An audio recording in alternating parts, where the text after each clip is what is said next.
بسم الله الرحمن الرحيم. اللهم صل على سيدنا ومولانا محمد صاحب التاج والمعراج والبراق والألم، دافئ البلاء والوباء والقحط والمرض والألم.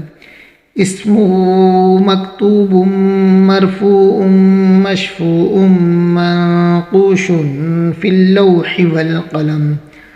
سيد العرب والأجم، جسمه مقدس مؤطر مطهر منور في البيت والحرم. شمس الضحى بدر الدجى صدر الأولى نور الهدى، كهف الوغى مصباح الظلم. جميل الشيم شفيع الأمم، صاحب الجود والكرم.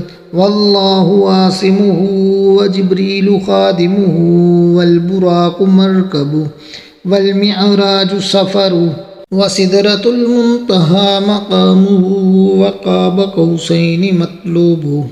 والمطلوب مقصوده والمقصود موجود. سيد المرسلين خاتم النبيين شفيع المذنبين أنيس الغريبين.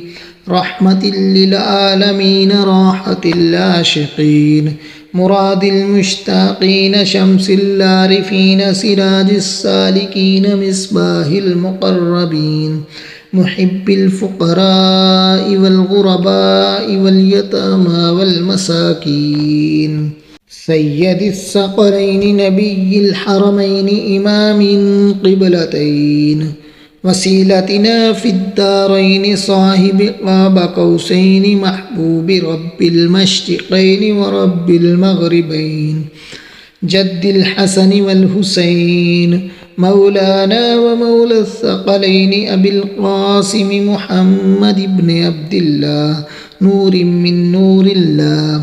يا أيها المشتاقون بنور جماله بلغ الأولى بكماله، كشف الدجى بجماله حسنت جميع خصاله.